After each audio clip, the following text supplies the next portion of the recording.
All right, what's up, good peoples? Welcome to Relationship Thursday. I'm hoping that y'all have had a good day thus far. I am here. I am here with you, and who I be? My name is Ayize, my co-founder of Black Love and Marriage. I do this work with my wife every day, all day. We make it do what it do, and so again, I'm glad that y'all are here with me. Oh, I got the background on. Let me go ahead and take this off really quickly. Give me 1 second. Give me 1 second. Do me a favor, drop a comment in the chat. Let me know just how y'all feeling. How y'all feeling? Where y'all at? How y'all feeling? And hopefully this week has been a good week for you. Today's topic is going to be a little bit different, y'all. A little bit different. It may be challenging based off of what it is that I'm discussing, but nevertheless, I think that it's an important topic for us to discuss because a number of people are definitely dealing with it. And so again, do me a favor, whether you're on YouTube or a part of the Blamley, drop in the comments just how you are feeling. And for the Blamley, what I'm gonna do is I'm gonna do some teaching, some training, and then I'm gonna tell YouTube folks deuces. I'm gonna tell IG folks deuces, and Blamley, what we're gonna do is just open up the floor for y'all to be able to process and share some things that you might be dealing with yourself.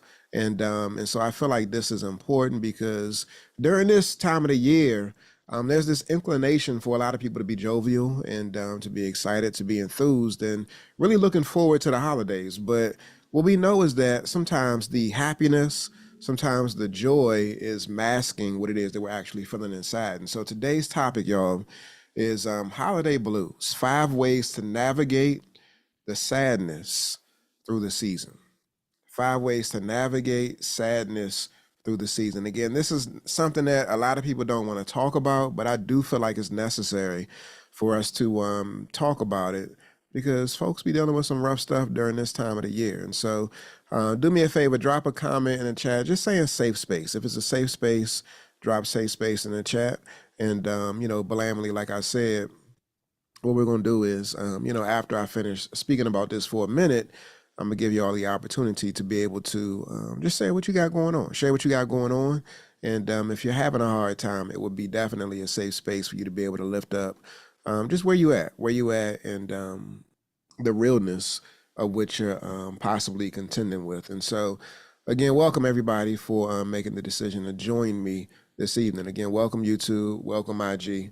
We're talking about navigating sadness during the holiday season. And so, one of the things that I want to lift up, and I think that this is the obvious, is that when it comes to navigating sadness during the holiday season, there's a lot of folks who have lost somebody this year, who have lost somebody this year. And that right there in and of itself can create an overwhelming sense of grief, maybe even despair, hurt, sadness, loneliness that you might possibly be experiencing as we approach the holiday season. And a part of the reason why is because, again, families are coming together, connecting, laughing, playing games, spending time, eating good food. And so if you have unfortunately lost somebody during this time of the year, or even this year, or maybe a couple of years ago, you can possibly be grappling with just an overwhelming sense of grief and loss. Because again, this time of year may have been a time period in which, you would spend time with that person. And so you have cherished moments and experiences, time that y'all spent together, traditions. And, the holidays just may feel empty or painful because they're not there no more. They're not here anymore.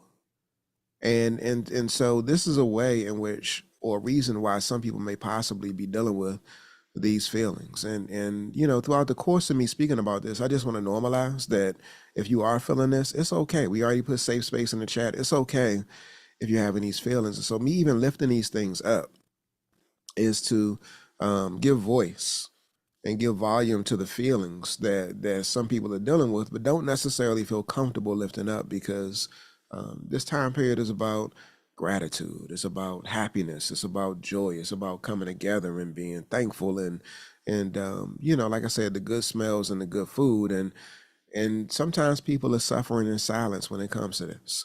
Another reason why people may feel sad during the holiday season is just dealing with feelings of loneliness and isolation.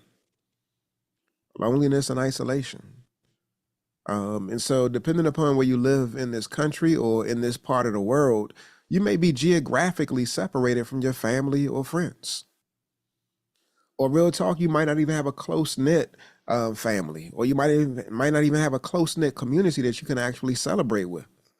Do me a favor, drop in the chat whether you're on YouTube, IG, or a part of the Blamley. Type a two in the chat if you've grappled with this in the past, or if you're grappling with this right now. Not having loved ones close to you geographically, and so you're dealing with feelings of isolation or loneliness.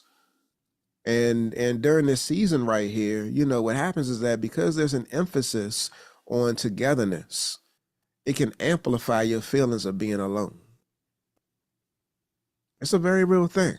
And again, I see how we got the Blamley dropping twos in the chat. Thank you, Isha girl, for dropping the number two in the chat. It's a real thing. I'm sorry I got you choked up. You said you just immediately joined and got choked up. I should have put a trigger warning in this post, but we're here now. We're here, and again, we're talking about dealing with sadness during the holiday season because it's something that people deal with. And so loneliness and isolation, if you're not geographically connected or close to your family members, friends, or even community, you may be dealing with sadness just simply based off of that. Another reason why people may be dealing with sadness is because of the financial stress. You could be having a hard time financially, and as a result, like you might be possibly struggling to afford gifts. You might be struggling to travel. Let's say, for instance, you had a recent job loss, and you're dealing with like the difficulty of attending certain events, or you just simply got a tight ass budget. So you're dealing with the overwhelmingness of the financial stress, and so that pressure, that weight, it creates a sense of sadness that you might possibly be feeling. And so, if you are dealing with that, how does that impact the way in which you're showing up in your current relationships? It's not fun, y'all. It's not fun. Everybody out here ain't balling, no matter what social media says, no matter what you might be believing. Everybody ain't balling. And that financial stress of managing and dealing with the day to day can definitely lead to a certain feeling of sadness in your life. Do me a favor, drop a 3 in the chat if you've ever in the past, or even if you are currently right now dealing with financial stress. If you've dealt with it or dealing with it and it has caused some level of sadness in your life, drop a 3 in the chat, y'all. Drop a 3 in the chat. It's a real thing. And I'm glad we got folks that are being honest and transparent and like just sharing their truth. It's nothing to be ashamed of. A part of the reason why we have the difficulties that we do in relationships is because we're not real. We're not being authentic. And so again, I'm encouraging y'all to, during the course of this live stream, to share your truth and be real about what it is. Another reason, y'all, why folks are, dealing with sadness during this season, and this right here is an unfortunate one. So number one was dealing with grief and loss. If you lost a family member, like that's a real thing. But we're on number 4 now. Number 4 is dealing with unresolved family tensions. Drop a 4 in the chat if you got this issue, which is called sadness in your life. You felt sad based off of unresolved family tensions. Drop a 4 in the chat. Some people want a better relationship, a more connected relationship, more intimacy when it comes to their relationships, whether it be with your children, if you got adult children, or even if you got younger children. And there's been some disconnect based off of, divorce, separation, whatever it may be. And so the relationship is not as tight as it used to be. There may be some sadness associated with that. Or you got family members who, you might have had a childhood beef, an issue with your sister, an issue with your brother, an issue with your parents. And as a result, like that thing has lingered on and carried on. And so you don't feel as close or as connected with them as you used to. And you deeply desire the relationship, but you find yourself in a space right now where it ain't what it used to be, or it's not what I wish that it would be. And so I'm sad as a result of it.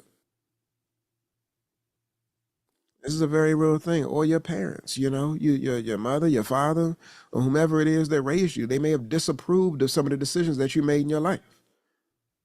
And so there's a strain in the relationship. And so during this time of the year, when people are coming together, he or she may not be at the table because they chose not to, because they disapprove in some respects of what you decided to do. And that right there is painful, y'all. And so there's some sadness that's attached to those feelings. I mean, that's attached to those experiences, and so we got to take that into consideration. Or watching your spouse with his or her siblings. Yeah, there's a longing. So you're watching your spouse in the way that the way that they engage, and then you're starting to look at your situation, and you're like, I wish I had that. Thank you, SM Queen, for sharing that. It's very real, y'all. So again, estranged relationships, family tensions, can definitely create a certain level of sadness in your life and in your relationship. So, the other piece too is that, you may be anticipating that these interactions may lead to some dread, some avoidance, some shame, and some guilt. And so, again, it just increases the sadness. Another thing is just the time of the year. The time of the year. It's been coined seasonal affective disorder, where when it starts to get darker sooner, you start to feel lower when it comes to your energy. You start to feel fatigue. You're dealing with sadness due to reduced sunlight. The days are starting to get shorter. Has anybody dealt with that? Type of 5 in the chat if you have. Like you just got like the winter blues. During this time of the year, like symptoms of depression can start to feel heightened. Especially when you juxtapose that to what you're supposed to be like during this time of year, all jovial and all happy and stuff. And so you're battling physiologically what's going on with you and the expectation that you're supposed to be enthusiastic and happy and upbeat, but you really feel low. And you're grappling with feelings of depression. It's a very real thing. I see IG dropping the 5, and I see the Blamley dropping the 5 too. Definitely more tired. Yes. I was listening to something earlier, and it was talking about a winter arc, and what was emphasized in it was the fact that people intentionally make decisions during this time of the year to combat seasonal affective disorder and get ahead of the curve in terms of I want to make sure that I'm in the right space mentally and physically when the new year comes and when spring breaks. And so they'll get more rigorous when it comes to their exercise. They'll get more on point when it comes to their diet. And these are all things that are done intentionally to try to combat like these feelings of depression and low levels of energy. And so, I do think that is a strategy that could be helpful. But nevertheless, if you feel it, you feel it. And so I definitely want to make room for you to be able to feel those feelings. Another reason, y'all, is comparison in social media. Like you're looking at everybody else, the joy, the happiness, everybody bunned up. It's cuffing season. You're seeing pictures of the perfect holiday. You got the cinnamon and spice smell when you go into the grocery store. On social media, you got the colors, the reds, the whites, and the people posting pictures of their perfect latte with pumpkin spice, whatever it may be. And so everything like looks good. Everything looks rosy and wonderful, but when you look at your life, it don't measure up like that. So you feel sad because you're comparing what you got with what they got. And we all know that people got filters. Not only filters when it comes to the videos, not only filters when it comes to the images, but also filters when it comes to what they decide to put out.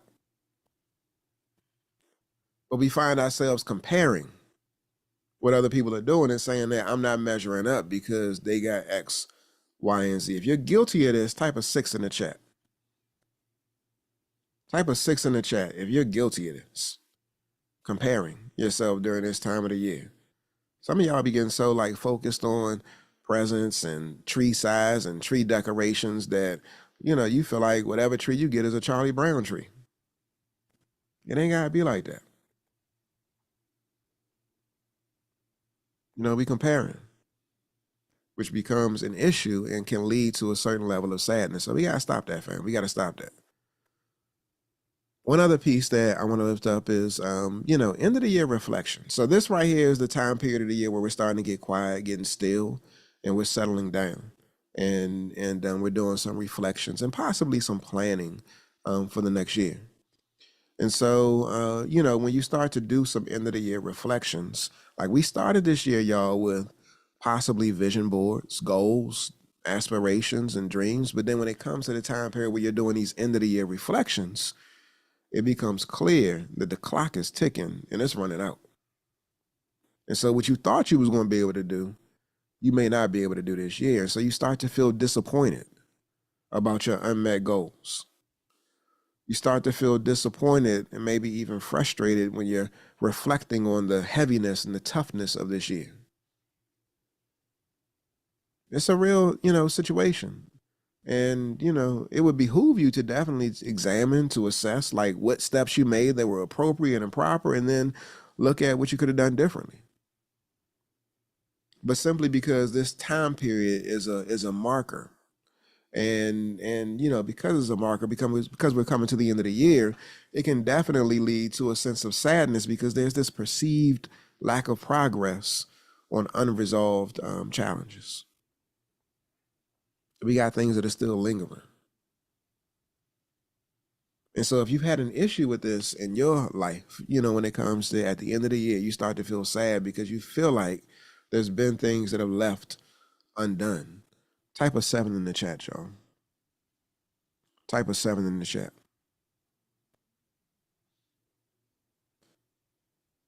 Another issue, y'all, that we can possibly deal with when it comes to contributing to sadness is changes in family dynamics. Changes in family dynamics. And so some of y'all may be in a space where you recently got divorced. That's sad. Or you recently separated. That's sad, y'all.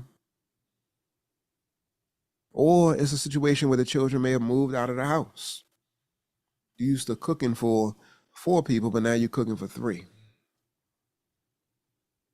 You used to having conversations with the entire family, but now it's one less child that's present.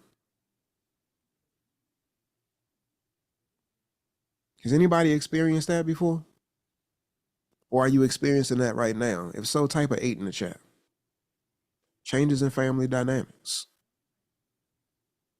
And some of these things might be good things. So if somebody has moved out, they bought a new house and they're doing their thing and they got a promotion or a job opportunity and they're starting their business, and so it's taking them to do some consulting somewhere else. And so these things are exciting, but we're used to certain norms.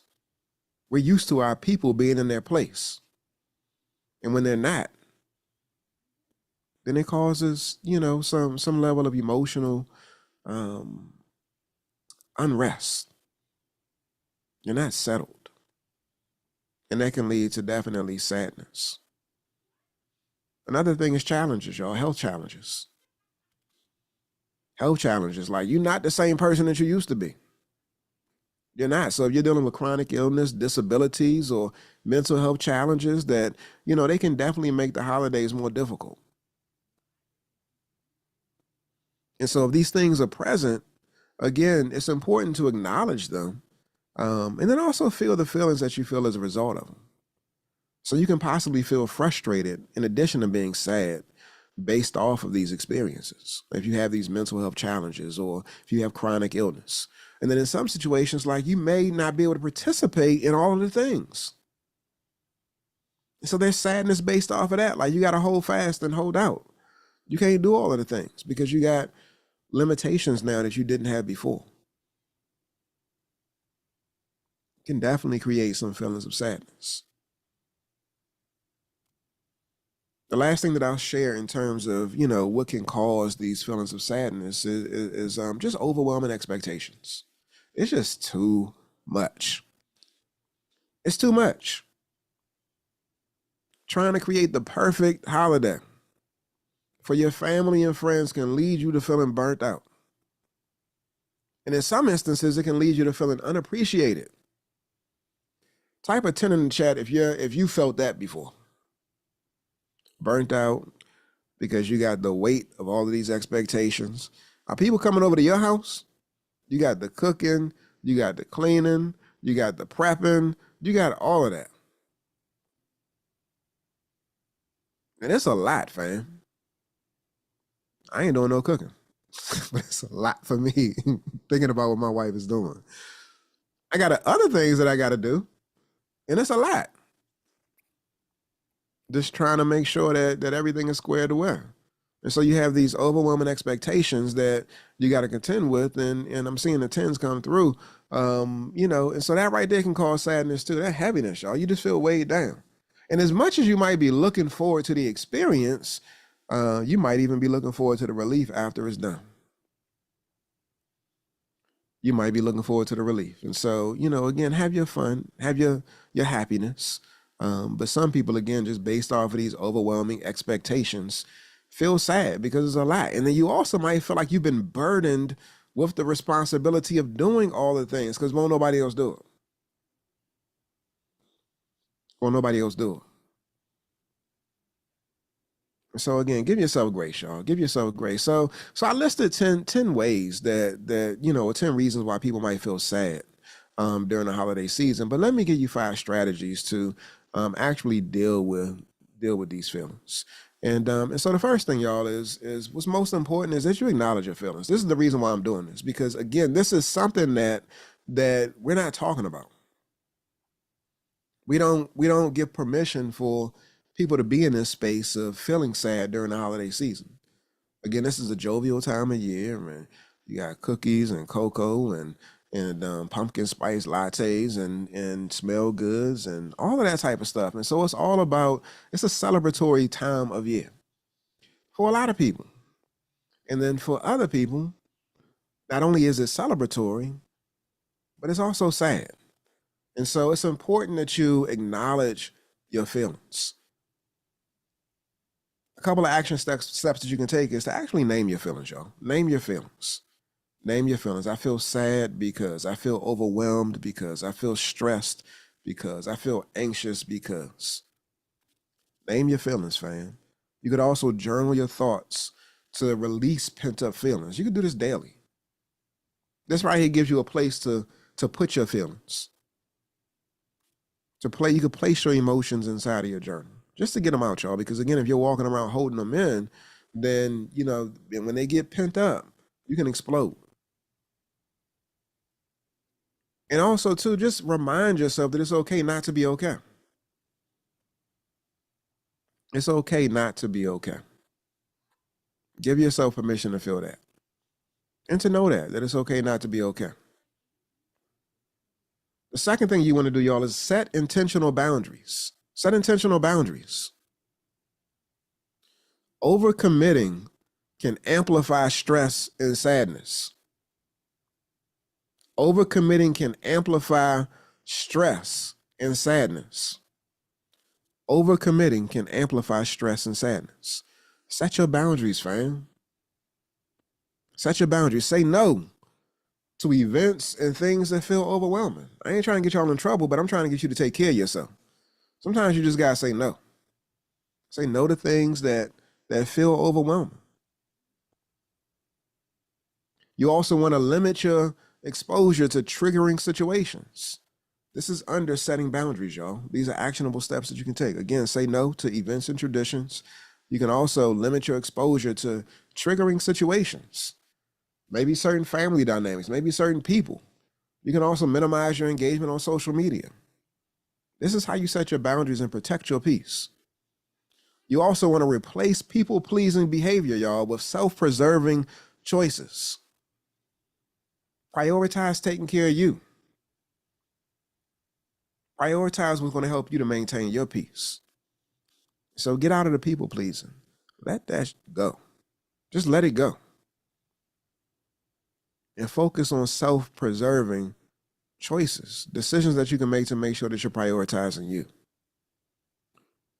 Number 3, you can create new traditions. Real talk, sometimes old traditions may carry hurtful, painful, problematic memories. And you can be intentional about creating new traditions that symbolize healing and growth, that are opportunities for connection, that are opportunities for encouraging self-reflection. And so in order for you to do this, like what you can do, some action steps is to identify what feels meaningful to you right now. What matters to you right now? When was the last time you asked yourself that question? Like, what matters to you right now? It could be volunteering. It could be traveling. It could be hosting a quiet dinner. It could be doing dinner parties. It could be, any number of things. It could be gardening. Like, what matters to you right now? What's meaningful and what matters to you right now? It could be donating. So that's something that you can do to create a tradition, is to like identify again what's meaningful to you right now and then do the thing. You could also try small, manageable changes. Something small, like try a new holiday recipe. Look up a different way that you can decorate. Maybe do something like a unique gift exchange, but try something different. Like switch it up a little bit. Sometimes we get too stuck on what it is that we used to do that we don't make room for something that's new. Like nobody said that it has to be this way forever. You can create something different, fam. You can create something new. Again, what's important is that in doing this, like you're prioritizing what's meaningful to you. Number 4, seek connection, not perfection. Seek connection, not perfection. And so, I mentioned a moment ago that sometimes the unrealistic expectations and the idea that you're going to put on a perfect holiday can lead to stress and sadness. And so when you have these unrealistic expectations of a perfect holiday, not only does it lead to stress and sadness, but also maybe even some feelings of isolation and disappointment when it doesn't measure up to the way that you want it to measure up to.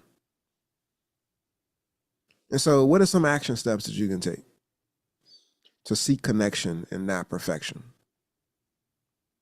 You can reach out to family, friends, community groups. You could do it in person. You can do it virtually.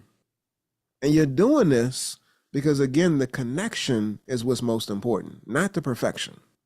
Prioritize the connection over the perfection. In order for you to be able to connect, you can also share how you feel. Be vulnerable, fam. Share how you feel with somebody that you trust. Again, this is about doing something different. It's about remixing your experience during the holiday season. Again, instead of dealing with the sadness, not just dealing with the sadness, but you experience the sadness, you name the sadness, but you take active steps to combat the sadness. And seeking connection and not aiming for perfection is a way in which you can do it. You can also engage in acts of kindness. I mentioned a whole piece about volunteering. Like this can foster a sense of purpose. These are action steps that you can take. Number 5, practice gratitude, and be mindful. You can practice mindful moments. When you practice gratitude, fam, it definitely reframes your perspective. It helps you to focus on what's present, what you got in front of you right now, versus what's missing. And so a couple of ways in which you can do this is, I'm not sure if you got a gratitude journal, but that's a way to start. Start a gratitude journal. And then write down a few things that you're grateful for daily. You can also practice grounding techniques like deep breathing, observing your surroundings, getting present in the moment, y'all. Creating small rituals. Having a morning cup of tea, reading your devotional, lighting a candle. Or being mindful as you go through these experiences, doing yoga. Like these are all ways in which you can be practicing gratitude and being mindful of your moments. Fam, when you do this, it helps you to not only just see the sadness, but effectively embrace and deal with the sadness. I'm not saying you're not going to feel the feelings, But I think that it's important for us to be equipped with tools of like, what can we do if we're experiencing those feelings so that we can navigate that space? You're going to feel what you feel. As I mentioned earlier, name your feelings. But when you name it, you can also be intentional about claiming a different reality. But you got to be active about, making sure that you are intentional about creating it as well. Create something new, fam.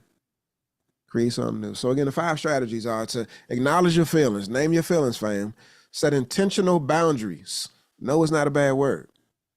No is not a bad word. Create new traditions. Just because it was a particular way don't mean that it always gotta be that way. You can do something new. Remix it, fam. Seek connection and not perfection. Stop trying to like aim for this whole perfection piece. Connection is what this season is all about. So if you have the opportunity to engage with somebody, do that. Be vulnerable in that. And then practice gratitude and mindful moments. So I want to challenge everybody who's watching on IG, YouTube, and also the Blamily that's on Zoom to choose something that you can do, y'all. So if you're dealing with sadness right now, I gave you 5 steps. I gave you 5 things to do. Choose something. Choose something and include it as a part of your life. The season's going to come and go. You're going to be right back here next year. Hopefully, because you've done some reframing, you'll be in a different place. But, you never know what next year might bring. You might be in a similar space. But again, I just want you to make sure that you, are well aware that there's things that you can do to put yourself in a better mental and emotional space to effectively navigate these holiday blues that might come and the sadness that may happen during the holiday season. All right, IG, I'm going to go ahead and sign off with y'all. And YouTube, I'm going to sign off with y'all. One last thing. We're starting a gratitude series tomorrow. A 3-day gratitude series at 12 p.m. Eastern. The missus and I, make sure you show up. We're going to be sharing some things to be grateful for. So make sure you show up. It'll be live at 12 p.m. Eastern. All right, IG, I'm going to holler at you later. Blamily, hold fast for a second. I want to make sure I make room for y'all. YouTube, let me stop